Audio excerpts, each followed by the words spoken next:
The production of this program is made possible thanks to the support of the following and viewers like you. The key to the Canadian economy is in the hands of First Nations, says Christy Smith and Michael McPhie in their book Weaving Two Worlds. It's a guide to economic reconciliation. According to Smith, the intent of the book is to help First Nations, governments, and companies work together in the development of natural resources. McPhie says, we believe the resource sector and the people within it have a meaningful role to play in advancing reconciliation. Done right, the outcome will be greater social, environmental, and economic well-being for all. One court decision after another has been shaping the way Canada can and does develop its resources. According to Smith and McPhie, now is the time to create opportunities that provide First Nations access to the economic opportunities that will create ownership, employment, funds for education, and will combat poverty. I invited Christy Smith and Mike McPhie to join me for a conversation that matters about the path forward together. Welcome. Great to be here. What was it that inspired you to write this, or what I believe has been a long overdue book? Like, what were the factors that came together that you said, yeah, we got to put this down so that other people, number one, recognize the importance, but here are also the steps that you need to take to be able to have meaningful conversations? Would you like to start? Sure. I would say COVID. Yeah, the great unifier. Yeah. COVID had something to do with it, for sure. No, I think it was really led by Mike's initiative. And I just kind of jumped in and supported on the Indigenous voice of the book. And so you might want to tell the story of how you came to roll the book out. Well, yeah, and I started this work early in COVID. We all had a bit of time at home, and thought it's something I always wanted to do.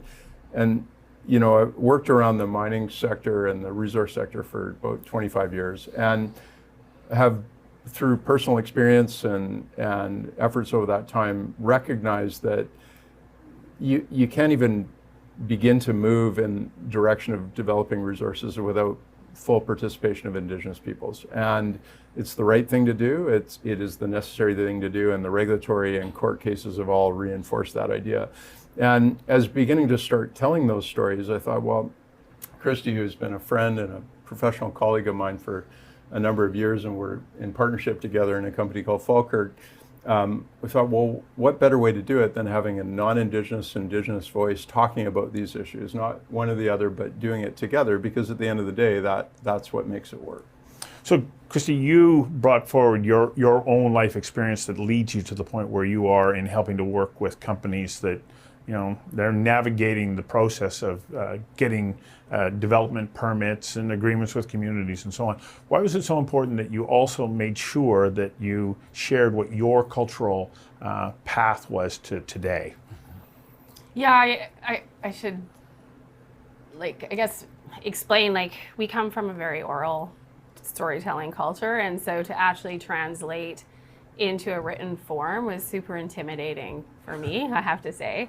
But it was important to also explain where we're from, who we're related to. Those are things that are embedded in not only myself and my family, but our culture.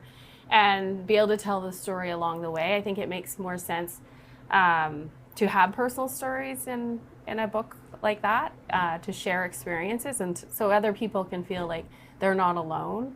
A lot of times we get phone calls, and we were just on a call this morning where there was an individual that is going through the motions of trying to connect the nations with the proponent and having it be a good relationship, and sometimes you feel very alone in that space. And so I wanted to make sure that the stories and Mike's stories both told that story of the process and the journey, and that this is happening. People are coming up with innovative solutions we should all share, and this was just part of our sharing. But it's common practice within Indigenous communities that you introduce yourself as, I am the son or daughter of, on my mother's side, on my father's side, and so on, because that gives a sense of background and where there are values. And if and I got the feeling when I was reading the book that you were saying, I'm doing this so that you understand this is a process that you have to bring forward if you're non-Indigenous and you want to relate to your Indigenous partners. And so did you feel that it was important that you also share that same background? Yeah, I think so. You know, it's really interesting because, you know, I've worked my whole career in the corporate sector, and I've seen good and bad, and I've seen folks that, you know, say a CEO coming out from Toronto books an hour between 11 and 12 to have a meeting with the First Nations community, right? And maybe that meeting gets delayed because of something happening within the community, and I can see the impatience and everything coming from a certain individual because they're like, well, I've got an 11 to 12 and I'm going to work it through. But what's really necessary is slowing down a little bit and recognizing that it's a real privilege to be invited into a territory that has been home to people for thousands of years, and you want to develop those resources and create jobs and economic development. That's all great, right? It's awesome. It's what creates our society. But if you don't take the time to sit down and actually understand somebody's story, or offer your own, like, why are you there and who are you and what are your values and will you be here tomorrow, or are you just going to show up, do the deal and move on, which happens a lot, right? Mm-hmm. And it puts a real obligation, I think, on industry to be honest with what you know and what you don't know, but also make commitments to the extent that you're able to, right? But be honest when you're not able to. Like, it forces us all into a bit of uncomfortableness in the sense of you got to be really open, because what I have learned humbly is, and I don't want to make any generalizations, but my experience has been Indigenous people will take the measure of the person and their story and where they come from and will hold you to your word. And that forces us to be real. And that isn't always where everybody comes from. The production of this program is made possible thanks to the support of the following and viewers like you. I remember having a conversation with Chief Joe Alphonse of the Silcotin. And I said, so somebody goes, okay, we've identified a project that we think is interesting. How do I start? And he said, well, it could start with a phone call. Yeah. It's not like we're talking about that's that complicated. But embedded in all of that is I have the feeling that there has to be this measure of respect. Yeah. We're dealing with one another respectfully. And I see that in your book. You emphasize that to quite a degree. Without it, you can't do anything, can you? No, and I think sometimes people make things too complicated, right? And at the end of the day, you want to reach out and you want to say hello, just do it. I think there's this fear of rejection in some cases from proponents before they even get to picking up the phone and saying hello. Mm-hmm. So I think there's things to be learned on multiple sides of building this relationship, and then really that proponent needs to take time to understand the community and what they're facing. And back to Mike's comment about somebody rolling in and rolling out, I think it's more honorable if the CEO says, I only have an hour, but I'm going to dedicate this person to build this relationship, and I'll be popping in when I can. That is more honorable than just going in and going out and not having somebody build that relationship, right? Right. And you know what Christy's taught me over the years, and we spent a lot of time working with proponents, is it's okay to ask, right? It's okay not, because I think we tend to, there's almost an academic institution around how to do engagement, but at the end of the day, and there's some really important methods and approaches, and there's structure for sure, but part of it is to ask the community, because one of the things that Christy talks about is pan-Indianism, where you people, there's 600 plus nations in the country, and every community is different, right? Mm-hmm. So you can't generalize, but what you can do is when you sit at the table is ask, okay, well, how would you like this conversation to go? What is it what is it that's important to you? What matters in your community? And it's funny how we don't always take time to do that, you know. And, well, that takes a touch of humility. Yeah, it does. Yeah. You know, you have to say, I don't have all the answers. Yeah. As you're speaking, I recall a great conversation that I had with Perry Bellegarde when he was the national chief of the Assembly of First Nations. And he said to me, you know, it's about building relationships. Because if you can't build a relationship, you can't build anything. No. And so in some ways I go, okay, somebody might be watching this going, well, you're telling me that's all there is to it? There's a lot more, isn't it? It becomes quite complex. What are some of the complexities that people need to be aware of when they say, okay, I want to engage with this First Nation because we want to develop a mine, or we want to work with you in the development of some other natural resource project? I think some of the complexities, oh my goodness. Yeah, that's one of those words, complexities, yes. Complexities that we're seeing today is the fact that, you know, we've come out of COVID. We really are in an opioid crisis, like across Canada and specifically in Indigenous communities. And the chief and council that are elected, that's their responsibility as well as the community. And so we may be, or as a proponent, you may see them wanting to like have some conversation and this needs to be done within this schedule and et cetera. But there's so much more going on a community level that's not seen or maybe not heard. That sometimes it seems like the Indigenous community is not engaging and does not want to be engaged, but really they do. They just have the community to take care of. And I think that's really complicated in that, you know, for the company wanting to move something forward, for the nation wanting to be involved but having to manage personal things, and to build that relationship in the midst of all that, right? Yeah, to take on that responsibility. I can see somebody going, huh? But all I want to do is do business. And so there's a lot more. And you know, the other thing I would add to that is the history really matters, right? Like one of the stories we start out in the book is kind of talking about our resource history that we can be really proud of, right? As a country, it's built the railways, the ports, the cities, the well-being that so many of us enjoy. But it came at a cost to a certain degree, and a lot of, in particular, infrastructure and resource projects weren't done with the consent or even engagement with nations. And so, and this history is recent. This isn't hundreds of years ago. In many respects, like it's quite interesting as you do the research on this, like one of the Williston Dam, for example, up in Central British Columbia, you know, BC Hydro offered an apology for the displacement of Indigenous people, I think maybe 10 years ago, something like that. Yeah, like 50 years after they built the dam. And the displacement and the movement of people, like, so, and the reason that's important is, and there we give a few examples of those, is when, so say I'm a CEO of a mining company or a development company or whatever, and I go into that community and I want to talk about all this great opportunity and jobs. Well, the history of the displacement and the things that happen are not a distant memory. These are things that have affected their community today. And so if sometimes proponents don't encounter trust early on, they got to recognize that there's a whole bunch of people that have been coming here making promises or not even talking to them for decades before. So you have to be, patience is important, commitment's important, and just recognizing that you're part of a long history of folks that have shown up at the door and said they're going to do all these things, right? And it hasn't always worked out very well. The production of this program is made possible thanks to the support of the following and viewers like you. So we're in an environment now, especially post-Silcoteen, where we all know that there has to be not just consultation and consent, but really we're working in partnership.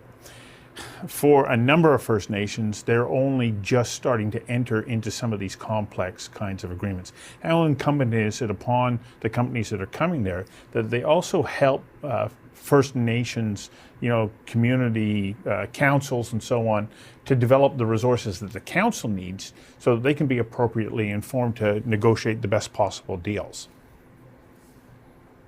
Christy. I see you nodding. Well, and I think we need to take a step back, actually, in that not all nations want to be involved, right? True. And so we have nations that, you know, want to gain some economic benefit from the project, but may not want to participate because of various reasons that may go against their own personal beliefs and laws. And then there's nations that have chosen to participate in different forms. And so I just wanted to make sure that I think what I see across the board is it's not necessarily sometimes capacity, it's also got to fit within their community values. And that's a really important thing to understand. And so when a company comes in and they're like, well, you can make this money and this is your benefit, there's a real tie to that for sure, because it feeds into social programming that are not funded well on the reserve or in the communities. But there is also a give and take there, and they have to determine if that money's worth supporting something that may not align with their values. So there's really a mixed bag, I think, of nations across Canada and how they're approaching how they want to participate, and I think that's really fair. Yeah, and one of the things that which is really fascinating going through this, because I've been around this stuff a while, is how recent a lot of these stories are. So when you look at LNG Canada and the work that's gone with the Haisla and things like that, you look at some of the benefit agreements and partnership agreements and equity agreements and things like that that have been happening in the mining sector, like or some of the real estate development. Like, a lot of this stuff is really current. Like, it was one of the most amazing things when we started looking at it. We finished with a bunch of case studies of different examples. They're all like 2018, 2019, 2020, 2021. They're not, so we're kind of making this up, right? And the communities, some are engaging, some aren't. Some of the partnerships, there's examples, things that haven't worked well. But the key thing is to learn from those examples, and because the opportunity is extraordinary. But not every one of them is perfect, right? So we got to learn from those and build those and share experiences, like Christy was talking about when we started. You remind me of something that Els Ross once said when somebody said to him, well, I don't understand it. Like, that nation over there, they like it. And he goes, so? Yeah. He says, that's like me saying to you, how come you disagree with the Premier of Alberta? You're both provinces. That's right. Yeah. So in addition to that, what other are sort of key essential elements that organizations and individuals have to keep in mind as you say you engage, there is agreement, then you start to move forward? I know you talked about patience, but that would be one element. I think listening. Yeah.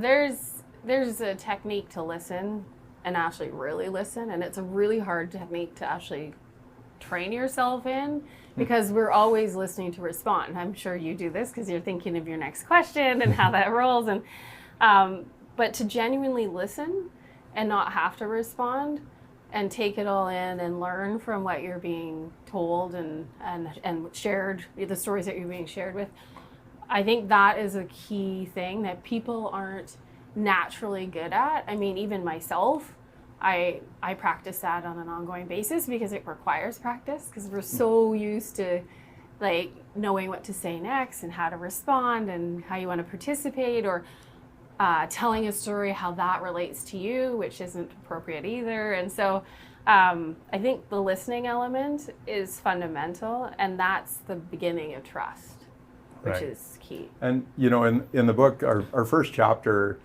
after kind of an introduction, our first chapter is called Self-Reflection, right? And it's funny because I've worked around a lot of sort of A-type CEOs, people deal with, folks all my career, right?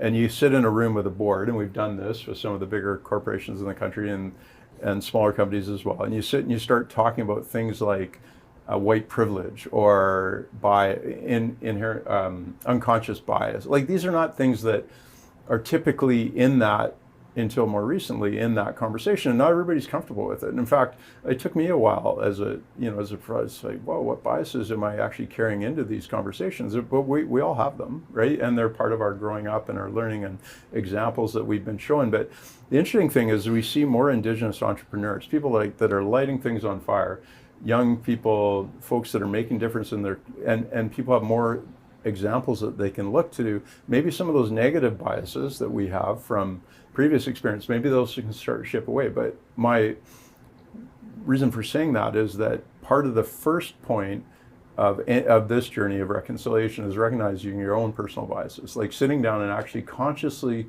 thinking about them. Like when you see an Indigenous person, do you see a successful CEO in the future, or do you see something else? Like these are the things that we carry around inside us. And it's really important for people to take the time to reflect on those, because that is where genuine relationships come from. When you're sitting across the table and somebody sees you as treating them as a peer, as a colleague, as someone that can work together, that's really powerful. If they see something else where it's sort of arrogance or, oh, you're not going to really work hard, like negative stereotypes, people will pick up on that, right? And so I think a really important beginning point in this conversation is individuals and organizations, but individuals and particularly leaders taking the time to understand who they are and where they come from, because you will then reflect that on the people that you work with. So when you start to work your way through that, sorry, I was Christy, just going to say I have an example of this, and it was quite humorous. It was about 3 months ago anyways, where I was just having a conversation in my own community, and I was offered to job shadow if I wanted to on a project that happened to be related to the work we do. And kind of listened, and I was like, oh, okay, well, how much money are you going to pay for job shadowing? And it was like almost minimum wage. It was minimum wage, with a little bit more. But then I said, well, why don't you do the work and I'll review it? And that was kind of the turning point of like, we've like actually assumed that there's no capacity, right? We assume too much when we sit across the table of the level of education and things like that, and not everybody realizes that, okay, a large amount of us are well educated. We could probably do some of our members could do the work. So that was a really key insightful moment for me, that we still have a lot of work to do, especially in that observation and that assumption piece. The production of this program is made possible thanks to the support of the following and viewers like you. So, by working your way through the initial stages of the relationship and you develop it, as you're starting to move towards developing a project, you can get into some very tricky issues, legal issues. Like, what is the legal capacity of a First Nation to sign a deal with a corporation, the way that a corporation to corporation, most people don't realize that we've got competing laws that get in the way of allowing First Nations to become fully engaged. So how important, when you start to get into some of that tricky negotiation, where on either side, one side may not understand what the minefields that are in place might be. I just can't help but think that if you haven't established that base, you can't get through some of those other challenges. Oh, it's so true. And it's like anything, right? Like if you're going into any type of a relationship, business relationship with someone that you trust, it tends to be a lot easier to work through tough stuff. Right. If it's an antagonistic relationship, people can go and when I watch companies, for example, challenging nations legally and doing big, the minute you end up in it's just like, it's like if you have a neighbor and you're going to fight them over something on your property line, it's never going to be easy, and you'll never it's so important to invest the time up front to build a relationship. Then you can work through the tricky stuff. I don't know if you agree, Christy. Oh no, absolutely. And and I feel that probably a number of First Nations leaders go, okay, you do recognize that there's boundaries around what I can and can't do. I actually need to have that relationship with you so that together we can work through this and make it work for everybody. So the benefit of creating these kinds of opportunities, in my intro, I said it helps to address a wide range of issues in communities. The one that I think that resonates with me the most is that you start to create opportunities for people to realize their potential because there is opportunity to express themselves. How important is this overall? And not for just people in First Nations, but collectively, that we find this path forward.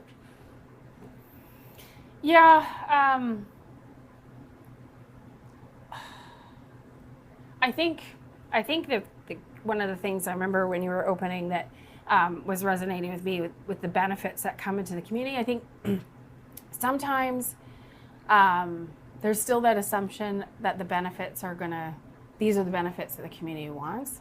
I'm sorry, I'm digressing a little bit. But it's not necessarily what the community needs or wants, essentially. Like, we're too complacent to go, here's some jobs, here's some training, and yet maybe the community needs support to develop a mental health facility or and other things. And so I think going back just a few questions ago, but the aspect of listening and then finding out what the values of the community and where those needs and wants are, and actually lay those things onto the table aside from what's standard kind of in those opportunities, I think is going to be that next step and go farther. So when you say that, I go, oh, okay, you're revealing my bias here, or what may look like my bias. But when I think about opportunities, I'm saying, okay, what does this community need so that people can feel that they can be themselves, that they can be whole, that they can be safe. And that's when people then start to emerge and realize their potential. And it may not be, as you say, it may not be a job, it might be something else. But I think that by coming together and working together, we can start to identify that, as you say, nation by nation, each individually. Yeah, I think we need to be more creative in this space. And there's opportunity too.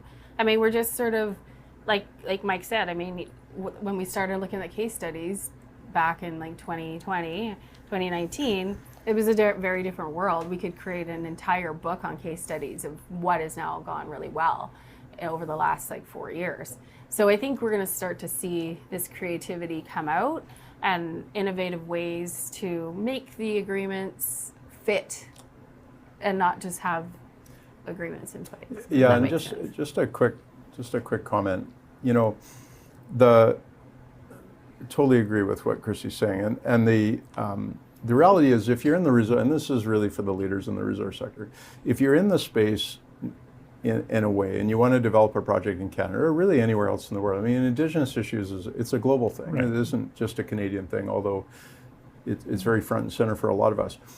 There's huge opportunity, but there's a real obligation to invest in understanding, right? And it does take time. And just a really quick example is on the environmental assessment process in BC. So everybody talks about it takes generations, all this kind of thing. It doesn't necessarily need to, because in fact, there's a number of projects that have gotten through in 2 or 3 years, and there's lots of good examples. But the common thread through any successful project right now is the Indigenous relationships that have come forward. And the new legislation that's in BC in particular requires consensus at a bunch of different steps. So like, this is a real business fundamental now. This isn't just a nice to do thing. Like, you got to figure it out, or you're not even getting out of the gate. And I don't know if that's fully sunk in with everybody and what it actually takes to achieve that. Consensus doesn't mean you all agree on everything, but there's a path forward that you agree on. And it requires a lot of our leaders today to do it well. Well, you're in the business of helping people navigate this path forward on a wide variety of different projects in different jurisdictions across the country. And your book is a magnificent guide to getting started and moving down the right path. Thanks. What's to both of you, what's the most important thing that you would like somebody to take away from having read the book? I think it goes back to that listening thing. Yeah. Like, really fundamentally listening for the purpose of listening, not responding. That self-reflection piece. And that takes work as well. I mean, I know myself, I have privilege. I went to school. I'm successful in my career. There's a lot of, and I have to check myself at the door and remove all that when I'm entering into a space of building a relationship. So I think that piece is really important, and that's like the first step, and that's probably the most important to me anyways. Yeah. Mike? I think there's tremendous opportunity, and people talk about the $1 billion opportunities and all these kind of things, but at the same time we need to work on ourselves and make sure that we're fully present in these conversations. And every little bit that you do is a good thing. You don't have to be perfect. Like, it's okay. Just start. Go in with good integrity, good intent, and my experience has been over my career is that good things will come from that. So come to the table with an open heart and an open mind, and I think you can create real opportunity. Well, thank you for coming in and sharing your insights like this, but I also encourage anybody who's interested to get a copy of the book, Weaving Two Worlds. It's a great book. I really enjoyed reading it. Thank you. Thanks.